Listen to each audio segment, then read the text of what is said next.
여러분, 아프리카 밀림에서 가장 강한 동물이 무엇인지 아세요? 아프리카 밀림. 호랑이? 사자? 아니면 덩치 큰 코끼리? 대답은 no, 아니에요. 아프리카에서 가장 힘센 동물은 덩치가 큰 코끼리도 아니고 사자도 아니고 호랑이도 아니에요. 그럼 뭘까요? 개미예요. 에? 개미라고? 개미가요, 떼를 지어 이동하면 무려 심리 4km 이상이 된다고 합니다. 그래서 밀림의 맹수들은 개미떼를 만나면 소리를 지르며 숲속으로 도망을 칩니다. 놀랍게도 몸집이 가장 큰 코끼리라도 겁을 먹을 뿐 아니라 밀림의 왕인 사자나 호랑이조차 개미가 이동하는 반대 방향으로 쏜살같이 도망을 친다고 해요. 이처럼 밀림에서는 개미떼가 가장 무섭습니다. 개미에게 잘못 걸리면 영락없이 놈들의 밥이 되고 말기 때문이에요.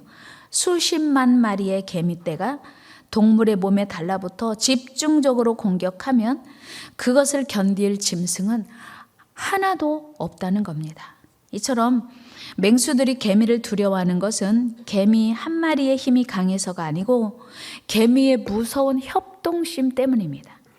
개미는 지극히 작은 벌레에 불과합니다. 그러나 수십만 마리가 힘을 합해서 공격하면 아무리 큰 코끼리라도 단 하루 만에 뼈만 남게 된다고 하니 협동심이야말로 가장 강력한 무기임에 틀림없습니다. 여러분, 제가 아주 오래전에 아프리카에 갔는데 그 사파리 동물원이었어요. 그런데 들어가는 입구에 지붕만 열린 그 사륜 차를 타고 들어갔는데 그 작은 언덕에 키가 큰 덩치가 큰 기린이 쓰러져 있었어요. 그런데 그 기린이 배가 속이 훤히 들여다보이는, 갈비뼈가 훤히 들여다보이는 그런 모습을 하고 있었어요. 야, 어떻게 저렇게 키가 큰 기린이 저렇게 힘없이 쓰러져서 이제 이 몸에 제일 그 부드러운 부분이 내장이니까 내장을 다 누가 먹은 거예요. 그런데 오늘 제가 이 말씀을 준비하려고 그 장면이 떠오른 거예요. 그렇게 덩치가 큰 기린이라 할지라도 개미떼의 습격을 받으면 그렇게 될 수 있겠구나. 물론 저는 그때 당시는 뭐 사자나 호랑이 등 맹수의 공격을 받았다고 생각했습니다만은, 근데 사실 또 몰라요. 어떻게 그 기린이 그 자리에 죽어 있었는지는 모르겠지만 오늘 제가 이 말씀을 준비하면서 개미떼가 참 대단히 강력한 파워를 발휘할 수도 있구나, 그런 생각을 했습니다. 여러분, 이런 놀라운 역사는 개미에게만 국한된 일이 아닙니다. 오늘 제목이 단생산사예요. 무슨 뜻이에요? 뭉치면 살고 흩어지면 죽는다. 한문으로 단생산사입니다. 많이 들어보셨던 이야기지요. 이 말은 본래 중국의 전국시대의 사상가인 장자가 한 말이에요. 사람의 목숨은 기가 모여서 이루어진 것이기 때문에 모이면 살고 흩어지면 죽는다라고 하는 거예요. 이순신 장군도 명량해전에서 병사들에게 이 말을 강조했습니다. 병력이 형편없지만 일군 해군에 비해서 우리 한국군의 병력이 형편없지만 그러나 뭉치면 충분히 가능하다라고 강조한 겁니다. 이승만 대통령 역시 신탁통지 찬반으로 국론이 분열되었을 때 국민들에게 호소한 말이에요. 뭉치면 살고 흩어지면 죽는다. 그렇습니다. 이 말은 지금도 여전히 우리에게, 우리 개인과 가정과 그리고 교회 그리고 내가 속한 공동체에 여전히 적용되는 말입니다. 시대는 변하고 환경은 변해도 그 위력은 여전히 대단하다는 것을 우리는 기억해야 합니다. 오늘 본문에서 사도 바울은 로마를 향하여 가고자 하는 갈급한 마음이 있었지만 시급하게 예루살렘으로 가야 하는 일 때문에 갈 수가 없어서 자신의 서신을 이제 자기 대신 전달할 베베 집사를 로마 교인들에게 소개하면서 보낸다고 하는 그런 이야기를 합니다. 그리고 그 베베 집사를 환영해주고 잘 도와줄 것을 부탁합니다. 그리고 3절 이하에서는 로마 성도들에게 개별적인 문안 인사를 하고 있습니다.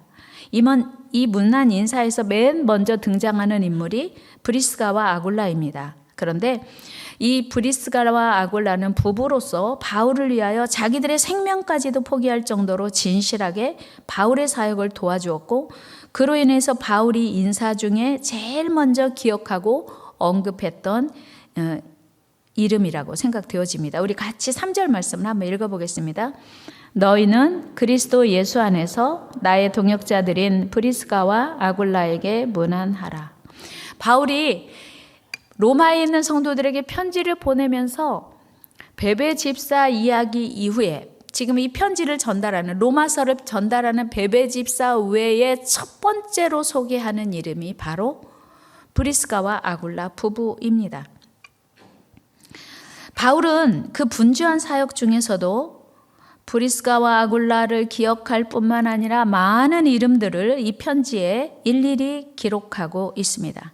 40여 명의 성도들의 이름을 각기 다른 표현으로 기억하고 기록하며 감사하고 있습니다. 이들 중에는 여자들도 다수 포함되어 있고 당시 로마 황실과 관련된 자들도 언급되어 있습니다. 그러나 대부분은, 그 많은 사람들 중 대부분은 어디서 살고 신분이 무엇인지 표현되어 있지 않습니다.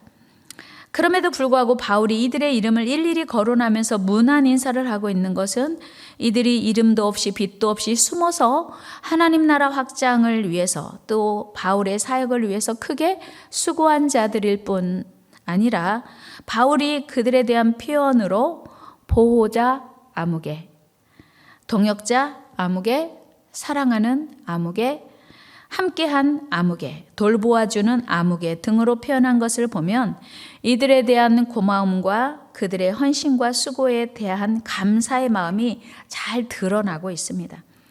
사도 바울은 다메섹 도상에서 예수 그리스도를 인격적으로 만난 이후에 수많은 환난과 핍박을 겪습니다.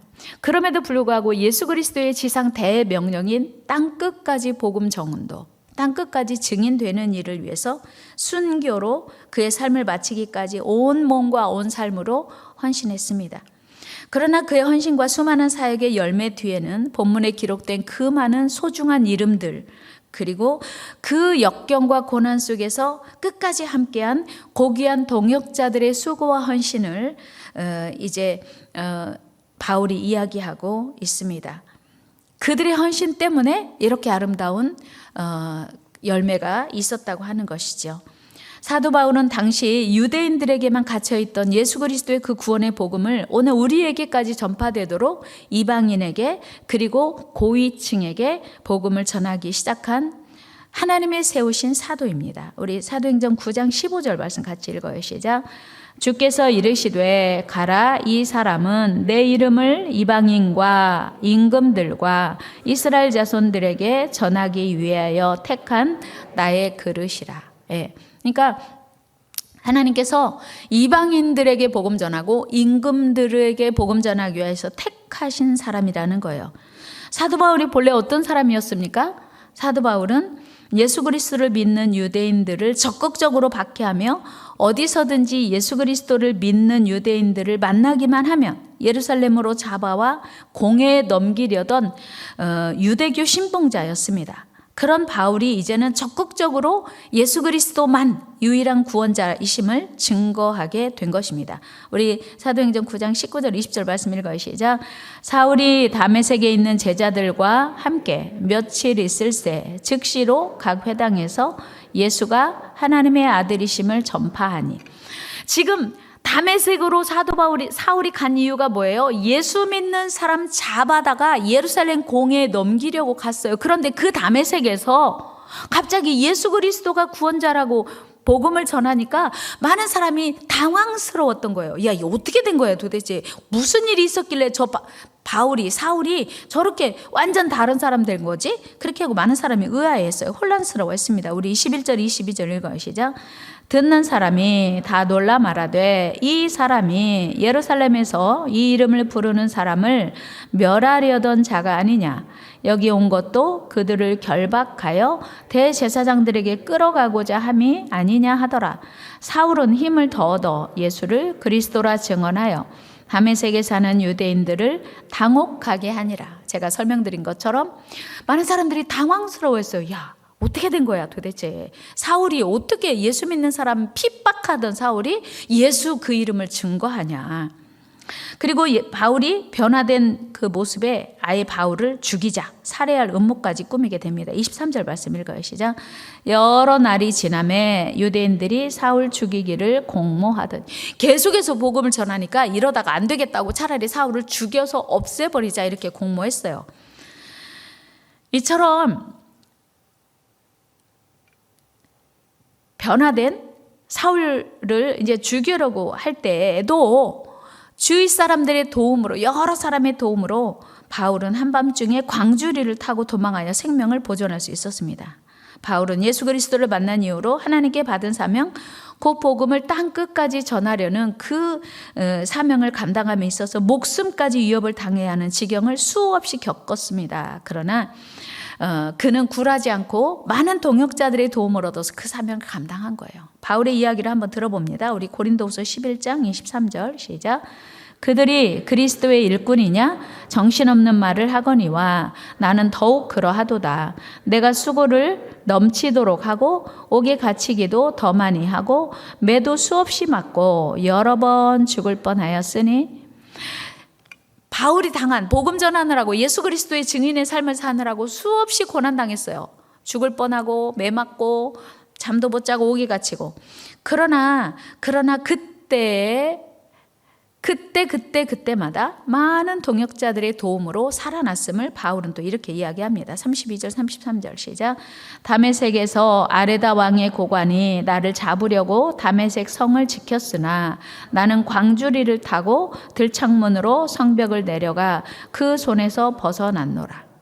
바울이 어떻게 혼자 그 다메섹에서 벗어날 수 있었겠습니까? 많은 사람들의 도움으로 벗어나서 이제 살게 되었다, 그런 얘기죠. 이런 상황에서 바울을 적극적으로 보호하고 지키고 위로하고 협력하는 동역자들의 사랑과 헌신이 아니었다면 바울의 그 열정적이고 적극적인 사역과 그 많은 열매들은 결코 얻지 못했을 것입니다. 그러나 바울의 그 수많은 동역자들의 적극적인 협력과 동역으로 그 극한의 위협 속에서도 그 귀한 사명을 포기하지 않고 순교할 때까지 지속적으로 그리고 넉넉히 그 사명을 감당했습니다. 사실 누구나 건강하고 평안하고 그리고 승승장구할 때는 함께하는 사람이 얼마든지 많이 있습니다. 그러나 가난하고 힘들고 어렵고 실패하고 그리고 더구나 생명의 위협까지 당하고 미래가 보장되지 못하는 불리한 상황에 처하게 되면 많은 사람들은 가까이 하기보다 그 사람을 떠나요.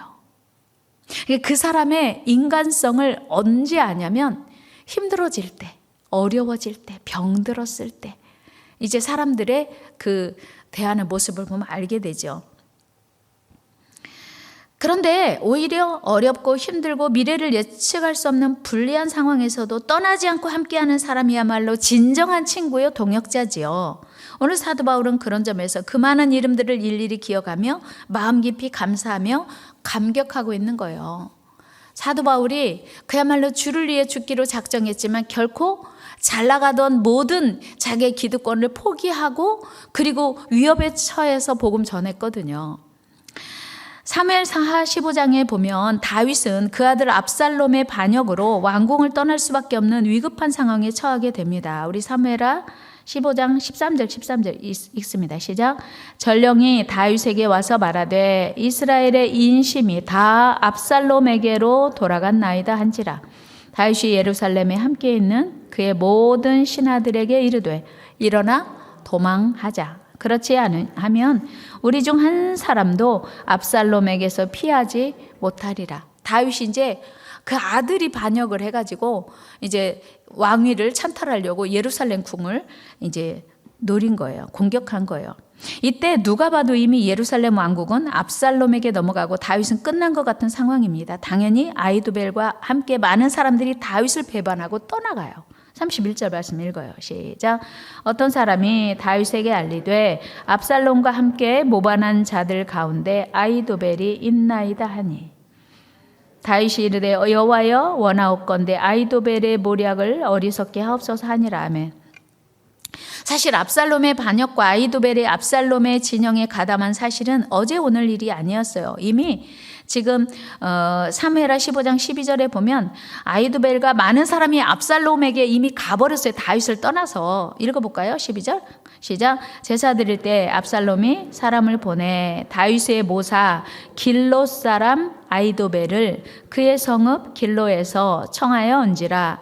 반역하는 일이 커가매 압살롬에게로 돌아오는 백성이 많아지니라. 아멘. 지금 압살롬의 그 위치는 점점 더 강하여져 가고 확장돼 가요. 다윗의 위치는 점점 더 축소되고 코너로 몰리는 상황이에요. 그런데 지금 이런 상황을 사무엘하 15장에서 언급을 했는데 굳이 지금 31절에서 다시 그 사실을 언급하고 있는 이유가 무엇이겠습니까? 아히도벨이 떠났다, 압살롬에게로 갔다, 그런 얘기예요. 여러분, 아히도벨은요 일찍부터 다윗에게 모사로 선택된 사람이었습니다. 모사가 무엇이냐면 국가의 중대사로부터 시작해서 일반에게 공개할 수 없는 깊은 비밀까지도 왕과 함께 논의하는 직책, 이게 모사예요. 여간한 신복이 아니고서는 도저히 임명될 수 없는 자리예요. 그러니까 아히도벨이 다윗의 모사라, 그런 얘기는 다윗의 신임을 받았다, 그런 얘기예요. 그런데 이렇게 다윗으로부터 온갖 신임과 총애를 받던 아히도벨이 다윗을 등지고 배반하고 압살롬 진영에 가담하게 된 것입니다. 그런데 이런 아히도벨의 배신에 대해서 본서에서 다시 언급하며 강조하는 이유는 아히도벨이 대세의 흐름으로 보아 날로 노쇠해 가는 다윗은 이제 꺼져가는 등불이요 젊고 수려했던 압살롬은 떠오르는 태양이라고 판단하고 압살롬의 진영에 가담했음을 성경은 증언하고 싶었던 거예요. 뿐만 아니고 시므이 역시 아히도벨과 함께 기회주의적인 태도로 돌변한 모습을 기록하며 밝히고 있습니다. 사무엘하 15장 5절 읽어요. 시작. 다윗 왕이 바후림에 이름에 거기서 사울의 친족 한 사람이 나오니 게라의 아들이요 이름은 시므이라. 그가 나오면서 계속하여 저주하고, 왕이 지금 피난길에 올랐는데 시므이가 나와서 왕을 저주하는 거예요. 다윗을 저주하는 거예요. 그러니까 지금 누가 봐도 다윗은 꺼져가는 등불임을 알고 지금 다윗을 저주하고 욕하고 다윗의 지금 현 상황을 돕기는커녕 오히려 등지고 배반하고 저주하는 그런 모습을 보는 거예요. 그러니까 지금 기회가 누구에게 가까워져야 하는지를 시므이도 잘 아는 거예요. 아히도벨도 알았던 거죠. 그런데 아렉 사람 후세는 이와 정반대로 압살롬의 반란으로 피난 가는 다윗을 돕기 위해서 오히려 그 피난길에 나와서 다윗에게 협력하는 모습을 보게 됩니다. 우리 사무엘 15장 32절 읽어요. 시작. 다윗이 하나님을 경배하는 마루턱에 이를 때에 아렉 사람 후세가 옷을 찢고 흙을 머리에 덮어 쓰고 다윗을 맞으러 온지라. 그러니까 여기까지 오는 동안 막 숨어서 왔고 지금 어려운 중에 왔으니까 막 흙을 뒤집어 쓰고 옷을 찢고 지금 다윗의 그 피난길을 같이 슬퍼하기 위해서 같이 그 자리에 온 것입니다. 결국 이후에 다윗은 하나님의 도우심과 후세의 도움으로 압살롬의 모반을 물리치고 승리해서 예루살렘으로 무사히 귀환할 수 있었습니다. 여러분, 길고 짧은 건 대봐야 알고요. 사람의 생각으로 이 사람은 꺼져가는 등불이고 이 사람은 떠오르는 태양이다, 천만의 말씀이요. 하나님이 누구를 붙들고 계시는지, 누가 하나님의 편인지, 하나님이 누구 편인지를 봐야 돼요. 그래서 여러분들은 늘 하나님의 편에 서고 하나님의 사람들을 손잡아주는 은혜가 있기를 축복합니다. 이 세상 사람들은요, 기회를 엿보고 누가 떠오르는 태양인지 보고 그렇게 그쪽을 적극적으로 협력합니다. 그러나 우리는 하나님 편에 늘 서야 될 줄로 믿습니다. 여러분, 예나 지금이나 힘들고 어려운 상황은 이후에 어찌 되었든 계속돼요. 문제는 그 어렵고 힘든 상황을 극복할 수 있는 힘, 그 힘을 어디서 어떻게 얻을 수 있는가 하는 거예요. 그것은 바로 누군가의 위로와 격려, 따뜻한 눈빛과 사랑의 말 한마디, 즉 동역에서 그 힘을 얻을 수 있습니다. 그 도움은 가시적인 어떤 큰 엄청난 그것이 아니어도 괜찮습니다. 많은 물질이 아니어도 괜찮습니다. 중요한 것은 작은 것이라도 말 한마디라도 마음으로라도 함께 할 때 큰 힘이 되고 용기를 얻게 된다는 것입니다. 여러분, 욥을 잘 아시죠? 자신이 형통하고 은혜를 베풀 때는 노인들까지 일어서서 욥에게 인사했어요. 경의를 표했어요. 욥기서 29장 8절 말씀 읽어요. 시작.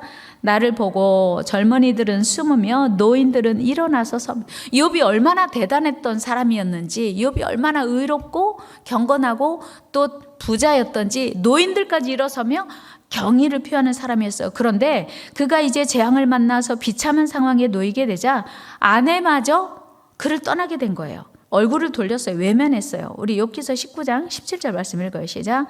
내 아내도 내 숨결을 싫어하며 내 허리의 자식들도 나를 가련하게 여기는구나. 여러분, 이것이 바로 우리 인간들의 어리석은 모습이에요. 얄팍한 모습입니다. 여러분, 오늘 우리는 어떻습니까? 형제가 어려울 때 손을 잡아줍니까? 아니면 힘 있을 때, 잘 나갈 때 손을 잡고 있습니까? 여러분, 기러기들이요, 하늘을 가끔 보면 V자로 날아가는 모습을 보게 됩니다. 그런데 왜 기러기들이 V자 모습을 하며 날아가는지 알고 계십니까? 기러기들이 날아갈 때 V자 모양을 하고 날아가면요, 앞에 있는 새의 날개 퍼덕이는 그 힘으로 공기의 파도가 뒤따르는 새들의 비행을 더 쉽게 해주기 때문이라고 해요. 그래서 선두에 기러기가 서서 이제 뒤따르는 기러기들의 비행을 쉽게 하고, 그리고 선두에 섰던 기러기가 지치면 맨 뒤로 가고, 그 다음 기러기가 또 선두에 서서 여전히 V자를 유지하면서 이제 가는데, 그 뒤에 있는 기러기들이 소리를 내면서 앞에 기러기들을 독려하고 힘을 준다고 합니다. 이렇게 기러기들이 떼를 지어 날아가면 한 마리, 혼자 기러기 한 마리가 이동하는 것보다 70%를 더 멀리 갈 수 있대요. 이게 협력하는 힘의 능력이죠. 여러분, 이처럼 하나됨, 협력, 동역은 상대방만을 위한 일이 아니요, 서로를 위한 일이에요. 그러니까 내가 누군가 손 붙잡아주면 그 사람만 이해한 것 같지만 나도 따뜻하게 된다고 하는 거예요. 그리고 협력하는 건 하나님의 뜻이에요. 우리는 지금 그 어느 때보다도 어려운 시기를 지나고 있습니다. 하나 되기만 하면, 아무리 작은 힘이라도 하나로 합하기만 하면 마치 그 작은 미물인 개미가 밀림의 왕자인 사자와 코끼리도 능히 해치울 수 있는 것처럼, 당연히 우리 모두가 힘을 합하면 이제 어떤 일이든 극복할 수 있다고 하는 사실이죠. 어제 뉴스를 보니까 이런 따뜻한 내용이 있어서 소개해드립니다. 프랜차이즈 치킨점을 운영하고 있는 서울의 31살 먹은 이제 사장이 지난해 가게 앞에서 들어오지 못하고 쭈뼛거리는 형제를 발견했습니다. 무슨 일인가 하고 나가보니 동생이 치킨을 먹고 싶은데 형이 5,000원밖에 없다고 하는 거예요. 형, 치킨 먹고 싶어. 야, 그런데 5,000원밖에 없어. 어떻게 치킨을 사? 5,000원짜리 치킨이 어디가 있어? 그렇게 실랑이를 하고 있는 것을 본 치킨집 사장은 그들을 들어오게 했어요. 그리고 2마리나 되는 치킨을 공짜로 이 형제들에게 건네주었습니다. 그리고 명함도 함께 줬습니다. 배가 고프면 언제든지 와서 먹어도 된다고 말입니다. 그리고 하루는 이 형제들이 왔는데 동생의 머리가 유난히 너무 길어서 덥수룩하게 보였던 거예요. 그래서 이 사장님이 미용실로 이 동생을 데려가 머리를 단정하게 잘라주었다는 것입니다. 이후에 코로나로 자영업자들이 힘들고 있다는 소식을 들은 형제는 프랜차이즈 본사에 이 사장님의 선행을 알리는 손편지를 쓴 거예요. 그리고 본사는 이 편지를 공개하면서 이 사실이 세간에 널리 알려지게 되었습니다. 이후에 수많은 사람들이 그 치킨 가게를 방문하고 치킨을 사가고 전화도 하고 위로를 하기도 하고, 어떤 사람은 그 형제가 또 오면 먹을 수 있는 치킨 값을 미리 선결제하고, 그리고 어떤 사람은 주문하는 척하고 들어와서 마스크를 잔뜩 놓고 가기도 했다고 해요. 전국 각지에서 이제 많은 연락을 하고 후원이 답지하고 있다는 소식입니다. 더욱이 본사에서는 그 이후로 월세를 2개월치 그리고 식자재 비용을 수없이 지원해 주었다고 합니다. 함께라서 행복하고 따뜻한 순간이지 않았겠습니까? 여러분, 세상이 아무리 각박하고 힘들어도 함께라면 능히 극복할 수 있습니다. 그러나 각자 도생하면 개인도 가정도 교회도 나라도 그 어떤 공동체도 설 수 없고 살 수 없습니다. 예수님의 말씀이에요. 우리 마가복음 3장 말씀 같이 읽어요. 시작. 또 만일 나라가 스스로 분쟁하면 그 나라가 설 수 없고 만일 집이 스스로 분쟁하면 그 집이 설 수 없고. 그러니까 나라도 분쟁하면 살 수 없고 개인의 가정도 분쟁하면 설 수 없다고 하는 거예요. 그러니까 하나 되어라, 협력해라, 도와라 그런 얘기죠. 사랑하는 여러분, 우리 서로 격려하고 위로하고 세워주고 협력함으로 하나님이 원하시는 기쁨의 공동체를 세워갑시다. 이것이 하나님의 뜻이요 우리가 사는 길입니다. 이는 제가 이번에 저의 모친상을 치르면서도 경험한 생생한 진리요 원리입니다. 여러분, 저희 어머니 장례식장에 함께해 주셔서 너무너무 감사하고요. 많은 이들이 이구동성으로 와서 알았대요. 제가 남편이 없고 형제도 없다는 걸 처음 알았대요. 그런데 밤 늦게까지 상주석에 그 많은 상주들이 함께했고, 그리고 밤 늦게 가면 보통 가족들만 있는데 많은 분들이 그 자리에 함께 있었던 것에 대해서 많은 이야기들을 하시는 것을 들었습니다. 사랑하는 여러분, 너무너무 이 자리를 빌어서 감사를 드리고요. 이후에도 우리가 서로 협력함으로 하나님의 뜻을 이루고 모두가 승리하고 모두가 행복하게 되기를 소망하고 축복합니다.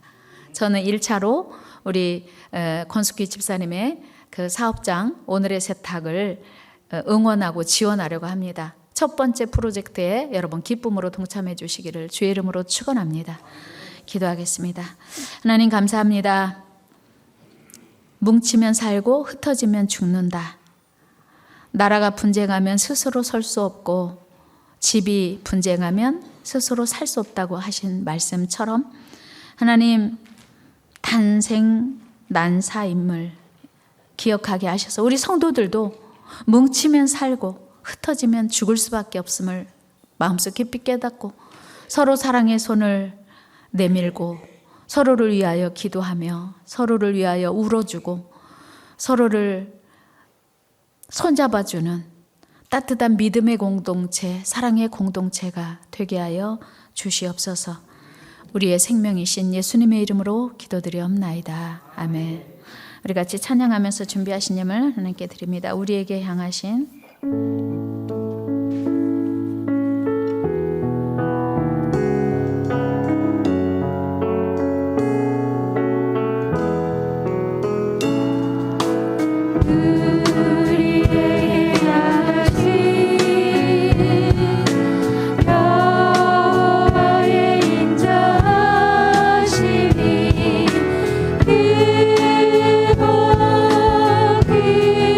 기도라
우리 조용히 눈을 감으시고요. 하나님은 나를 향하여 어떤 계획을 가지고 계시는지, 하나님은 우리 가정을 통하여, 우리 교회를 통하여 어떤 계획을 이루기 원하시는지 이 시간 한번 돌아보시고요. 여러분들은 꺼져가는 등불에 관심이 많으십니까? 떠오르는 태양과 같은 사람들에게 관심이 많으십니까? 성경에 보면, 아니 이 시대에도 보면 기회주의자들이 참 많이 있습니다. 그러나 우리는 변함없이 하나님 편에서, 하나님이 원하시는 편에 서서 늘 사랑하고 격려하고 힘이 되어주고 위로하고 동역하는 그런 삶을 살기로 우리 결단하며 함께 기도하겠습니다. 사랑과 은혜가 많으신 거룩하신 하나님, 주님의 사랑 감사합니다. 우리 미련하고 연약함 또 어리석음을 오늘 말씀을 통하여 깨닫게 하시니 감사합니다. 성경에 보면 많은 사람들이 이제 힘에 기대어 이제 기회를 잡으려고 하는 사람들이 참 많습니다. 아니 이 시대에도 이제 떠오르는 태양이 누구인지 살펴서 그 사람에게 의지하려고 하는 그런 일들이 참 많이 있습니다. 그러나 오늘 하나님 우리에게 말씀하시기를, 힘들고 어렵고 소외되고 가난한 지치고 외로운 영혼들을 손잡아주고 붙들어주라고 말씀하십니다. 교회든 가정이든 나라든 분쟁하면 설 수 없고 살 수 없다고 하셨사오니 사랑하게 하시고 위로하게 하시고 협력하게 하시고 따뜻한 사랑을 이어가는 우리 모두 되게 하여 주시옵소서. 우리에게 주님의 마음을 부어주옵소서.